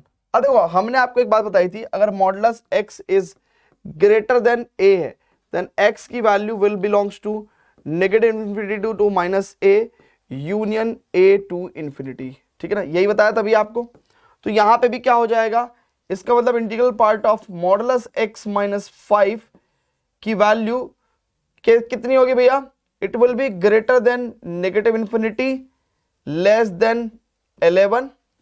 ठीक है, less than -11, sorry, less than -11 और आई शुड से integral part of modulus x minus 5 की value should be greater than 11। ठीक है, ऐसे करके। अच्छा, बहुत ही ध्यान से देखेंगे, ये एक इंटीजर है तो यहां पे मैं क्या लिख सकता हूं, integral part of modulus x right -5 less than -11 greater than negative infinity, or I should write integral part of modulus x, इस 5 को अगर हम बाहर निकाल लें -5 ग्रेटर देन 11, है ना। यहां पे कौन सी प्रॉपर्टी लगाई हमने, यहां पे प्रॉपर्टी लगाई हमने integral part of x plus I की वैल्यू कितनी हो जाती है, integral part of x plus I. ठीक है भैया, अब बच्चों बहुत ही ध्यान से समझेंगे, ये 5 ऑल द साइड्स ऐड कर देते हैं। ठीक है ना, ठीक है भाई, बहुत ध्यान से देखेंगे, इसको हम लिख देते हैं integral part of modulus x is less than, 5 add करेंगे तो 11 में से 5 गया, माइनस का 6 less than negative infinity plus 5 करके भी वो नेगेटिव इन्फिनिटी रहेगा। ठीक है ना, और आई शुड से integral part of modulus x should be greater then 16, है ना, शुड बी ग्रेटर देन कितना होना चाहिए, शुड बी ग्रेटर देन 16, है ना, 5 ऐड कर दिया हमने। ठीक है ना, चाहे तो आप इसको इस पार्ट पे सॉल्व ना भी करें तो भी चलेगा, है ना, इस पार्ट पे सॉल्व ना भी करें तो भी चलेगा। अब बच्चों बहुत ही ध्यान से समझेंगे, ये मॉडुलस x है। ठीक है भैया, ये मॉडुलस x है। अब पहले तो सबसे बहुत ध्यान से समझेंगे, अगर integral part of modulus x is less than -6 हुआ, सो इंटीग्रल पार्ट ऑफ, यानी कि इसका मतलब मॉडुलस x की वैल्यू क्या हो जाएगी, लेस देन -6 होगी, जो कि पॉसिबल नहीं है, जो कि पॉसिबल नहीं है, जो कि पॉसिबल नहीं है। ठीक है, जो कि किसी भी x के लिए पॉसिबल नहीं है। ठीक है, यहां पे देखेंगे तो इसका मतलब क्या हो जाएगा, मॉडुलस x की वैल्यू ग्रेटर देन और इज इक्वल टू 17। यहाँ पे कौन सी प्रॉपर्टी का इस्तेमाल किया हमने, यहाँ पे हमने प्रॉपर्टी का इस्तेमाल किया कि अगर modulus integral part of x is greater than n, then x की value will be greater than और इज इक्वल टू n+1। ठीक है, सो इसका मतलब यहां से हमारे पास क्या आ जाएगा भैया, x की value will belongs to negative infinity to -17, यहाँ पे ऊपर close interval union 17 to infinity. Clear है बच्चों? तो यहाँ पे ये वाली कौन सी प्रॉपर्टी इस्तेमाल करी हमने, ये वाली प्रॉपर्टी इस्तेमाल करी कि भैया integral part of x is greater than equal to a, then x की value will belongs to negative infinity to -a union a to infinity. Clear है बच्चों? तो भाई फटाफट से देखेंगे तो ये हमारा फाइनल आंसर आया। बहुत ही प्यारा क्वेश्चन था, बहुत ही प्यारा क्वेश्चन था। क्लियर है बच्चों? तो फटाफट से इसको नोट करेंगे, है ना। मैं जितने भी प्यारे ये क्वेश्चन लिखवा रहा हूं, है ना, ये सारे के सारे बहुत ही बढ़िया क्वेश्चन है, बहुत बेसिक क्वेश्चन है और आपको बड़ा मजा आ रहा होगा। ठीक है ना, और सारी की सारी प्रॉपर्टीज भी आपको मैं अप्लाई करते हुए दिखा के दे ही रहा हूं, है ना। ठीक है भैया, क्लियर है क्या? चलो जी स्टूडेंट्स, तो अब आगे बढ़ते हैं थोड़ा सा। Pause the video to note it down, pause the video to note it down. चलो जी स्टूडेंट्स, तो देखते हैं बेटा क्वेश्चन नंबर 9। बहुत ही प्यारा और बहुत ही पॉपुलर क्वेश्चन है, लगभग सभी किताबों में आपको मिल जाएगा ये क्वेश्चन, और इस पर्टिकुलर क्वेश्चन से काफी अच्छी समझ भी आएगी आपको, है ना, ग्रेटेस्ट इंटीजर फंक्शन वैल्यू की, कि भाई कैसे इसके क्वेश्चंस को हम लोग इन डेप्थ जाके सॉल्व कर सकते हैं। तो वीडियो को पॉज करिए, ट्राई करिए सॉल्व करने की। चलो जी स्टूडेंट, तो हम भी ट्राई करते हैं भैया। तो बेटा देखो, थोड़ा सा समझने का गेम है ना, जो मैं आपको समझा रहा हूं ना वो समझना आप। ये 1/2 तो 0.5 हो गया, ठीक है। अच्छा, ये अगर आप बहुत ही ध्यान से देखो तो 0.5 प्लस 1/100 यानी कि 0.01, और ऐसा 1 से लेकर 265 तक मामला आपका पहुंचा हुआ है, यानी कि 0.5 प्लस 2.65 तक आपका मामला पहुंचा हुआ है। इस बीच में क्या क्या हुआ ये आपको जानने की जरूरत है। मैंने थोड़ा सा दिमाग लगाया कि यार देखो, जिस दिन आप 49/100 लोगे और 0.5 प्लस 50/100 लोगे, फिर आप 0.5 प्लस अप टू कहां तक 149/100 लोगे, प्लस 0.5 प्लस 150/100, राइट है? क्लियर है ना? अभी आप गेम देखते रहना, गेम देखते रहना, गेम देखते रहना। मैंने इसको थोड़ा सा छोटा किया है, ठीक है। फिर यहां से 0.5 प्लस 249/100 प्लस 0.5 प्लस 250/100, कुछ इस तरीके से आपको इसको ब्रेक करके देखना पड़ेगा। हम लोग बहुत क्लीन तरीके से क्वेश्चन को सॉल्व कर देते हैं, बट ऐसा होता नहीं है जनरली। जेई की जब आप तैयारी करते हो तो इतने क्लीन आंसर आते नहीं है, ठीक है। इतने क्लीन आंसर बेटा आते नहीं है। ये मैं आपके लिए लेक्चर रिकॉर्ड कर रहा हूं तो इसलिए ये थोड़ा क्लीन आंसर आपके पास आ रहे हैं, ठीक है। ठीक है ना, रिकॉर्डिंग में इस बात का ध्यान रखा जाता है कि भैया सभी लोगों को समझ में आ जाए चीजें। तो ये पूरी की पूरी सीरीज को हमने ऐसे कर दिया। अब अगर आप बहुत ही ध्यान से देखो तो यहां से लेके बेटा यहां तक आप बहुत ध्यान से देखना कि आपको क्या क्या मिलेगा ना, बहुत ध्यान से देखना। आपको 0.5 प्लस 0.51 एंड आपको क्या मिल रहा है 0.99, फिर 0.5 और 0.5 1, राइट है। फिर आपको ये 1.49 और 1.99, फिर आपको ये कितना मिल जाएगा भैया 1.5 और 0.5 2, फिर आपको मिल जाएगा 2.49 सॉरी 2.99, एंड फिर आपको मिल जाएगा 3, एंड आपको मिल जाएगा 2.65 प्लस 3, तो ये कितना हो जाएगा भैया 3.15 है ना, ठीक है। यहाँ पे बल्कि मेरे को थोड़े से डॉट्स लगाने चाहिए, ठीक है, डॉट्स लगाने चाहिए। अब बेटा बहुत ही ध्यान से देखना, देखो इसका आंसर 0, यहां से लेके यहां तक आंसर क्या आ जाएगा, 0 आ जाएगा, ठीक है। अब यहां से लेके यहां तक आंसर कितना आ रहा है भैया, 1 आ रहा है ना, हर केस में 1 आ रहा है। और ये कितनी टर्म्स है, 50 से लेके 149 तक, 50 से लेके 149 तक आपके पास ये आ रहा है। यानी कि टोटल कितनी टर्म्स हुई, टोटल कितनी टर्म्स हुई है, टोटल टर्म्स कितनी हुई भैया, 50 से 149 तक कितनी हो जाएंगी वे, 100 टर्म्स हो जाएंगे ना। तो इसका मतलब क्या है, हर टर्म हमको 1 दे देगी, तो 1 इंटू 100, ठीक है भैया, क्लियर है, क्लियर है भैया मामला। यहां से लेके यहां तक 0, ईच टर्म 0, ईच टर्म 0, यहां पे टोटल टर्म्स 100 है और ईच टर्म कितनी होगी, 1 होगी, ईच टर्म कितनी होगी बेटा, 1 होगी, तो 1 इंटू 100 प्लस, फिर आप यहां से अगर आप देखोगे तो बहुत ध्यान से, तो 2 से लेके 2.99 तक क्या, यानी कि 2 कहां मिला आपको, 150 पे 249 तक, यानी कि टोटल कितनी है, 100 टर्म्स। तो ये भी 100 टर्म्स है और ईच टर्म आपको क्या देगी, आंसर 2 देगी, ईच टर्म आपको क्या आंसर देगी बेटा, 2 आंसर देगी। तो इसका मतलब 2 इंटू 100, ठीक है ना, प्लस फिर 250 से लेके, है ना, आपका 265 तक, तो ये टोटल 16 टर्म्स है ना, 16 टर्म्स है। तो ये कितनी है, 16 टर्म्स, और ईच टर्म्स आपको क्या दे रही है, ईच टर्म आपको क्या दे रही है, 3 दे रही है, ईच टर्म क्या दे रही है भैया, आपको 3 दे रही है। तो इसका मतलब 3 इंटू 16, तो इसका मतलब क्या हो गया भैया, हमारे पास हो गया है 100 प्लस 200 प्लस 16 48, यानी कि 348 should be your answer. Clear है बच्चों, so this is how you have to solve this question. Clear है भाई, फटाफट से सॉल्व करेंगे, फटाफट से सॉल्व करेंगे। Pause the video to note it down. आगे चलें, आगे चलें बच्चों, चलिए चलो स्टूडेंट्स, तो अब देखते हैं क्वेश्चन नंबर 10th। तो वीडियो को पॉज करके बाद सॉल्व करने की आप कोशिश करिएगा। तो ग्रेटेस्ट इंटीजर फंक्शन पे एक डायरेक्ट क्वेश्चन है, जेई मेंस 2019 में ये क्वेश्चन आया हुआ है ना, जेई मेंस 2019 में क्वेश्चन आया हुआ है।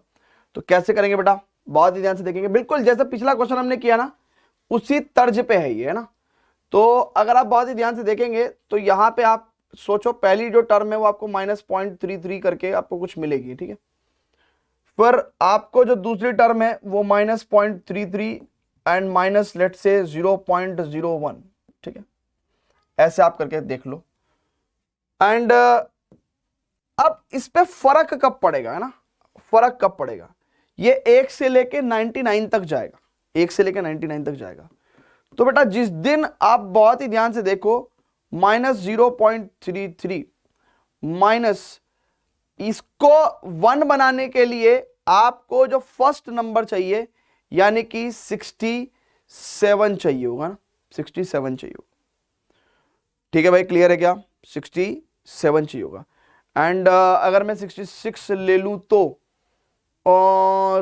नहीं हो पाएगा ना, 67, तो यानी कि अगर मान लो 66 भी रखता हूं मैं यहां पे, तब भी प्लस -0.33, यहां पे मामला चेंज हो जाएगा ना, ठीक है। एंड यहां से फिर उसके बाद क्या रहेगा भैया, -0.33 और प्लस माइनस 99/100 यानी कि 0.99, ठीक है। अच्छा, अब बच्चों अगर बहुत ही ध्यान से देखो तो इसका आंसर कितना आएगा, यहां से लेके यहां तक हर टर्म का आंसर, हर टर्म का आंसर देखो ना, आप बहुत ही ध्यान से देखो, ये 0, ये -1, ये -0.33, लेट से वट एवर जहां पे भी है, आंसर क्या देगा, -1। तो यहां से लेके यहां तक की सारी टर्म्स क्या देंगी, ईच टर्म आपको -1 देगी, ईच टर्म आपको -1 देगी, ठीक है भैया। कितनी टर्म्स है टोटल, 66 और 167, तो टोटल टर्म्स कितनी है, 67। तो इसका मतलब आपके पास क्या आएगा, -1 इंटू 67 प्लस, अब यहां से लेके यहां तक की जो टर्म्स है, ये सारी की सारी टर्म्स आपको क्या देंगी बेटा, बहुत ही ध्यान से देखना, ये पर्टिकुलरली जो टर्म है आपको यहां से लेके यहां तक की सारी टर्म्स आपको क्या देंगी, है ना, आपको क्या देंगे, ये बेसिकली आपको देखोगे तो माइनस का 2 देंगे ना, क्योंकि अगर आप इसको भी देखो ये भी 0.3333 समथिंग है ना, 0.3333 समथिंग है, तो ऑब्वियसली अगर 0.3333 आगे समथिंग है और 0.67 को आप ऐड कर रहे हो, ठीक है ना, लेट से ऐसे ही ऐड कर रहे हो, 3 7 3 10 6 1 6 और 1 7 3 10, तो 1.0033, यानी कि अब बेसिकली अगर आप बहुत ध्यान से देखो तो -1 -2, -1 से लेके -2 तक कोई भी नंबर होगा वो आपको वापस से क्या दे देगा, वापस -2 ही दे देगा। तो यानी कि ये सारी टर्म क्या दे देंगे आपको, -2 देंगे, -2 देंगे। कितनी टर्म्स है भैया टोटल, अगर आप बहुत ही ध्यान से देखेंगे तो टोटल कितनी टर्म्स हैं, 67 68 69 70, यानी कि 4 और 70 80 90, है ना, 100 30 29, तो यानी कि 29 और 4 33, यानी कि टोटल टर्म्स कितनी है भैया, टोटल टर्म कितनी है भैया, 33 है ना।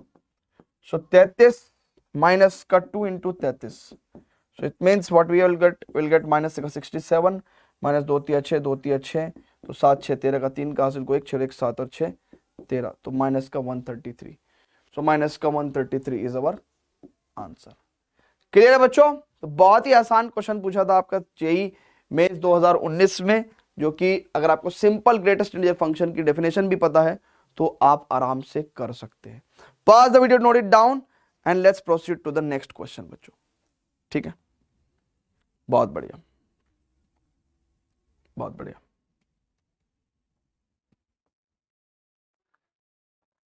अब बेटा ये क्वेश्चन देखते हैं, जेई मेंस में 2021 में ये क्वेश्चन आया हुआ है ग्रेटेस्ट इंटीजर फंक्शन पे, ठीक है, तो कोशिश करेंगे इसको सॉल्व करने की, सभी लोग वीडियो को पॉज करके सभी लोग कोशिश करें सॉल्व करने की।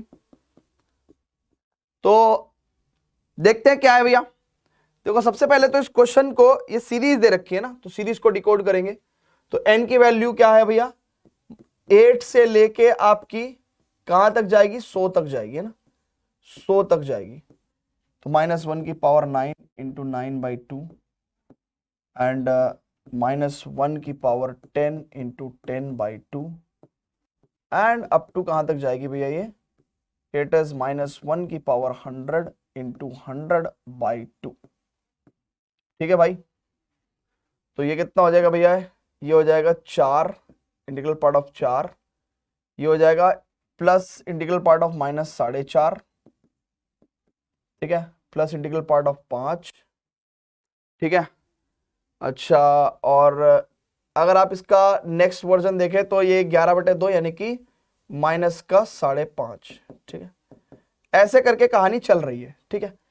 तो आप इमेजिन कर सकते हो कि 100/2 50, और इससे पिछली टर्म कितनी होगी भैया, 99/2, यानी कि आई शुड से 99/2 कितना हो जाएगा भाई, 99/2 कितना हो जाएगा भैया, 2 चौक 8, सिंपल है ना, 49.5 है ना, 49.5, तो ये कितना हो जाएगा, प्लस माइनस का 49.5, ठीक है। अब बच्चों बहुत ही ध्यान से देखेंगे, ये आपको 4 देगा, तो ये आपको कितना दे देगा भैया, -4.5 जो है आपको माइनस का 5 दे देगा ना, क्योंकि देखो ना ये माइनस का 4 है, ये माइनस का 5 है, तो माइनस का 4.5 आपको क्या देगा भैया, माइनस का 5 दे देगा, ठीक है ना, +5 ये दे देगा माइनस का 6, फिर आगे 12/2 6, तो ये इस तरीके से कैंसिल्ड आउट होते चले जा रहे हैं ना। ये -49.5 आपको क्या दे देगा भैया, अगर आप बहुत ही ध्यान से देखें तो माइनस का 50 दे देगा, तो ऐसे करके ये माइनस का 50 प्लस का 50 ऐसे करके चल रहा है। तो अगर आप बहुत ही ध्यान से देखें तो ये सब कैंसिल्ड आउट हो गया और आंसर आपको क्या दे रहा है, 4। तो इट्स वेरी इजी क्वेश्चन, बहुत ही आसान क्वेश्चन है, सो B4 is the correct answer. Clear है बच्चों, फटाफट से वीडियो को पॉज करेंगे, है ना, नोट करने की कोशिश करेंगे जो भी चीज़ आपको अच्छी लगती है। बाकी इसके सर्टिक सीरीज के जो नोट्स हैं आपको हमारे स्कोर प्लस ऐप पे भी मिल जाएंगे। चलिए जी, तो आज चलते हैं इस लेक्चर के लास्ट क्वेश्चन पे, which is also from JEE Mains, and JEE Mains जुलाई 21 में आया है ये, ठीक है ना, और सभी लोग कोशिश करेंगे इसको सॉल्व करने की। टेक योर टाइम, ठीक है, pause the video and try to solve the question. चलो जी स्टूडेंट्स, तो देखते हैं इसको। कह रहा है कि भैया let box x denotes the greatest integer function. If the domain of the real valued function is this, then value of a plus b plus c की वैल्यू बताओ। तो एक्चुअली हम लोगों को इसकी डोमेन निकालनी है, फिर उसको इससे कंपेयर करना है, and a plus b plus c की हमको वैल्यू बतानी है। ठीक है भैया, क्लियर है भाई? चलो जी स्टूडेंट्स, तो सबसे पहले तो हम लोग इसकी डोमेन निकालते हैं। देखो डोमेन निकालने के लिए ना अंदर की जो क्वांटिटी है यानी कि modulus integral part of x minus 2 upon modulus integral part of x minus 3 should be greater than or equal to 0, and for that we can say कि भैया one of the factor is 2, one of the 0 is 3, so we can say plus minus plus। ठीक है, so इसका मतलब क्या है भैया? इसका मतलब we can say कि जो modulus of integral part of x है उसकी वैल्यू क्या होगी भैया? ग्रेटर देन इक्वल टू 0 होने के लिए विल बी लेस देन और इक्वल्स टू 2, और modulus of integral part of x should be greater than 3, है ना, it should not be equal to 3, है ना, 3 के इक्वल नहीं हो सकता। अब यहां से हम इसको डिफरेंटली सॉल्व करेंगे ना, तो इसका मतलब क्या हो गया भैया? इसका मतलब तो ये है कि integral part of x should be greater than equal to 2 and less than और is equal to greater than equal to minus 2 and less than और इज इक्वल टू 2, है ना, बिकॉज हमने कौन सी प्रॉपर्टी लगाई कि भैया modulus of x is less than और इक्वल टू a, तो इसका मतलब x की वैल्यू लेस देन और equal to a and greater than equal to minus का a। नाउ यहां पे हमको बताना है कि भाई अगर इंटीग्रल पार्ट ऑफ x की वैल्यू -2 या उससे बड़ी होनी है ना, -2 या उससे बड़ी होनी है, तो व्हाट आई शुड से कि x की वैल्यू शुड ग्रेटर देन और इक्वल टू -2 और लेस देन 3, है ना, लेस देन 3 आई शुड से। ठीक है ना, ये हमने क्या प्रॉपर्टी लगाई यहाँ पे? ये प्रॉपर्टी लगाई कि भैया integral part of x is greater than और equal to n, then x will be greater than equal to n, but integral part of x is अगर लेस देन n है, less than equal to n है, तो x will be less than n plus 1। ठीक है, चलो जी, तो यहां पे हमने बता दिया, और we can say integral part of x will be greater than 3, and इसका मतलब तो ये भी ना कि और integral part of x is less than -3, तो यहां से क्या आ जाएगा भैया? It will be we will be saying कि भैया x की वैल्यू क्या होनी चाहिए? अगर 3 से बड़ा है तो x की value should be greater than और इक्वल टू 3, है ना, ऐसा कहना चाहिए क्या? नहीं, sorry, we should say x की वैल्यू ग्रेटर देन और इक्वल टू कितनी होनी चाहिए भैया? 4 होनी चाहिए। क्यों? क्योंकि हम लोग एक प्रॉपर्टी और भी लिखते हैं कि अगर integral part of x is greater than n है, तो इसका मतलब क्या है कि x की वैल्यू, इसका मतलब क्या है बेटा? x की value should be greater than और इक्वल टू n प्लस 1, ये प्रॉपर्टी भी हमने लिखी थी। ठीक है ना, x की value greater than equal to 4 होगी, या फिर हम लोग कह सकते हैं कि अगर इंटीग्रल पार्ट ऑफ x की वैल्यू लेस देन -3 है, देन आई शुड से कि x की वैल्यू भी लेस देन -3 होगी, है ना, x की वैल्यू भी लेस देन -3 होगी। तो हमने यहाँ पे ये भी लिखवाया था कि integral part of x is someday less than n, then I should say कि भैया x की वैल्यू भी लेस देन n होगी। ठीक है ना, अब इन तीनों का हम लोग क्या करेंगे? यूनियन लेंगे ना, इसका मतलब x की वैल्यू लेस देन -3 यानी कि नेगेटिव इन्फिनिटी से -3 यूनियन -2 से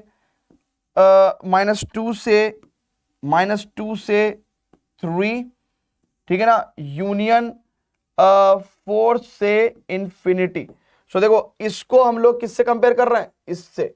इसको हम लोग किससे कंपेयर कर रहे हैं? इससे, नेगेटिव इन्फिनिटी से a union b to c union u to infinity. तो इसका मतलब क्या है भैया? हमारे पास a कितना आ गया? a -3 आ गया ऑन कंपैरिजन, b कितना आ गया भैया हमारे पास? -2, एंड c कितना आ गया बेटा हमारे पास? 3।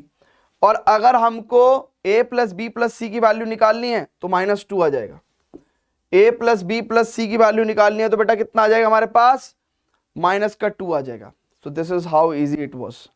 तो जेईई मेंस में आपको पता ही है डायरेक्ट क्वेश्चंस आ जाते हैं हमारे पास टॉपिक से, so they are relatively very easy, है ना। JEE Mains questions are relatively very easy, in comparison to JEE Advance. JEE Advance में बस ये है कि भाई दो डिफरेंट टॉपिक्स को मिक्स करके थोड़ा क्वेश्चंस को कॉम्प्लिकेट बनाने की कोशिश करते हैं, बट हर बार भी वो कॉम्प्लिकेट बना नहीं पाते हैं, है ना। बच्चे इतने एक्सपर्ट हो गए हैं अब, वो डिकोड कर लेते हैं। तभी आपने देखा होगा कि जो AAR1 वगैरह हैं वो तो भाई पूरे पूरे ही क्वेश्चन सॉल्व कर पाते हैं ना। तो it all depends on practice. आप जितना ज़्यादा प्रैक्टिस करोगे तो आप सारे के सारे क्वेश्चंस भी वहाँ पे सॉल्व कर पाओगे। तो ऐसे ही लेक्चर बाय लेक्चर हम लोग ग्रो करते रहेंगे, ठीक है ना, सीखते रहेंगे चीज़ों को, and one day will be able to cover entire syllabus, है ना, all type of questions which may come in JEE, and one day will be make our self best prepared for JEE exams, and you'll definitely crack the exam and you'll definitely get the good rank. But the toughest part of getting the good rank or good college or good branch is what? Getting good rank. And getting good rank is the consequence of getting good marks, and getting good marks is the consequence of your preparation. And your preparation seems very tough when it is ongoing, है ना। तो ये कहते हैं ना, शुरू के 5 over में बड़ा मजा आता है, लास्ट के 5 ओवर में बड़ा मजा आता है, बट बीच के जो ओवर्स होते हैं ना वो बड़े क्या बोलते हैं, मतलब बहुत बहुत ज़्यादा बोरिंग हो जाते हैं। बट यही डिफरेंस आता है जो रैंकर्स होते हैं और नॉन रैंकर्स, क्योंकि जो रैंकर्स हैं वो स्टार्ट भी करते हैं एंथुसियाज्म के साथ और ख़त्म करने की कोशिश भी करते हैं एंथुसियाज्म के साथ, बट जो नॉन रैंकर्स हैं वो स्टार्ट तो करते हैं एंथुसियाज्म के साथ बट बीच में कहीं ना कहीं छोड़ देते हैं। So see you in the next lecture, है ना, एंड ऐसी बहुत सारी बातें करते रहेंगे, एंड प्लीज़ प्रमोट दिस सटीक series among your JEE aspirant students and friends. So bye bye, love you all, see you in the next lecture.